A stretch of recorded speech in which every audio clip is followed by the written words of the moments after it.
Hello and welcome. My name's Neil Chapman and we're here today to talk about a topic that affects millions of people around the world. That is high blood pressure or hypertension. Your blood pressure is a critical marker of your heart health, and understanding it can help improve the health of yourself and your loved ones. We've received a lot of great questions and I'm excited to dive in and give you some of the information you need. Your blood pressure is reported as two numbers: the systolic, that's the top number, and diastolic, that's the bottom number. And basically your systolic blood pressure is the pressure in your blood vessels, in your arteries, as the heart beats. And the diastolic blood pressure is the pressure that remains in the blood vessels that keeps the blood flowing forward in between heartbeats. High blood pressure increases your risk of heart attacks, strokes, kidney failure and heart failure.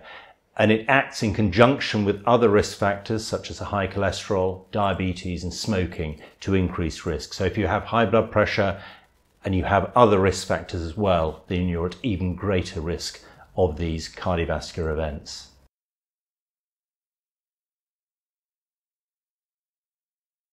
Your blood pressure depends on a variety of different things, including age. One of the biggest causes of high blood pressure is age, as your blood pressure rises as you get older. But there are other things that are important, such as your genetic makeup, and it's not just one or two genes that lead you to be have high blood pressure or not, but it's lots of genes that each contribute a little bit to your blood pressure. And in addition, there are a variety of other things, including lifestyle measures. So being overweight, eating too much salt, eating too few fruit and vegetables, and not taking enough exercise. But there are other problems as well, problems with your blood vessels, problems with your kidneys, all of which add up to your blood pressure.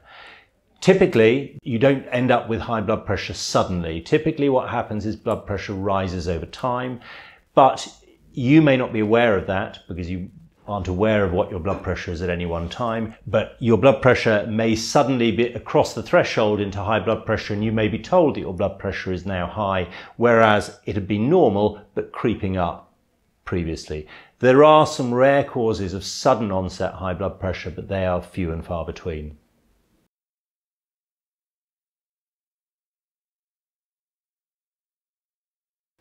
High blood pressure certainly does run in families, but it's not something that's heritable by single genes. So if your father has high blood pressure, you'll have high blood pressure, for example, but it's more complicated than that. And because high blood pressure is so common, most of us will have a relative who's got high blood pressure. So yes, it runs in families, but it's often difficult to demonstrate that.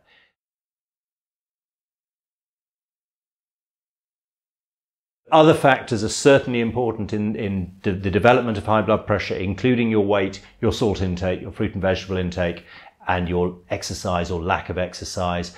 Other factors such as too much alcohol certainly causes high blood pressure. Too much caffeine can certainly cause high blood pressure, and stress is certainly a cause of high blood pressure, but it's very difficult to quantify that and determine what effect that has on the blood pressure, because that varies hugely between individuals.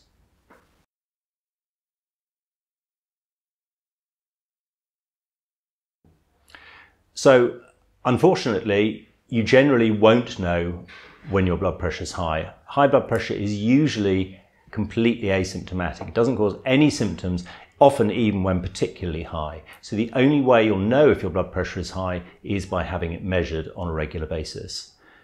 In terms of what numbers are normal and what numbers are abnormal, a normal blood pressure measured in a clinic or a doctor's office is less than 140 over 90 millimeters of mercury.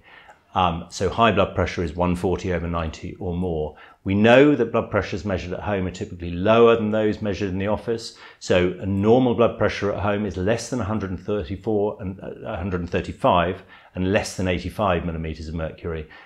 So the diagnosis of high blood pressure depends on where the blood pressure measurements are made.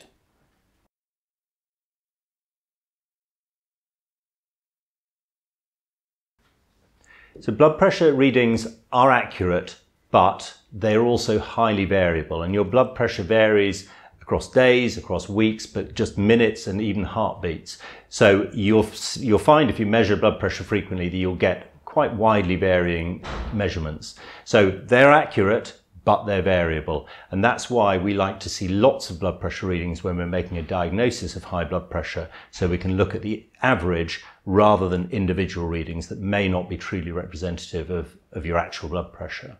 So we know that both systolic and diastolic blood pressure are important in determining your risk of cardiovascular events, and that's heart attacks, strokes, kidney failure, heart failure.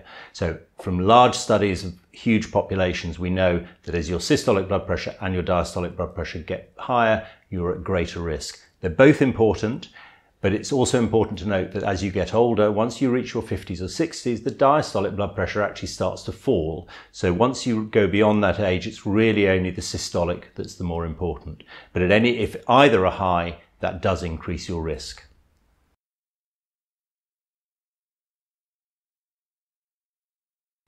So from the population studies, we know that your risk of cardiovascular events increases at any blood pressure above 120/70, but that doesn't mean that everybody above that level should be treated. But certainly above 140/90, the risk of cardiovascular events does start to increase, but the risk is proportional to the level of the blood pressure. So in other words, the higher your blood pressure, the greater your risk. So relatively or slightly high blood pressure readings are going to increase your risk in the long term, whereas people who've got very high blood pressure, for example 180/120 millimeters of mercury, are at significantly increased short-term risk as well.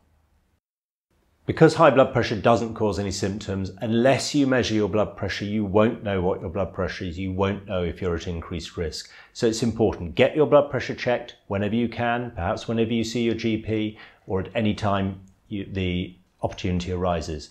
Remember, it's important to know your blood pressure, know your numbers.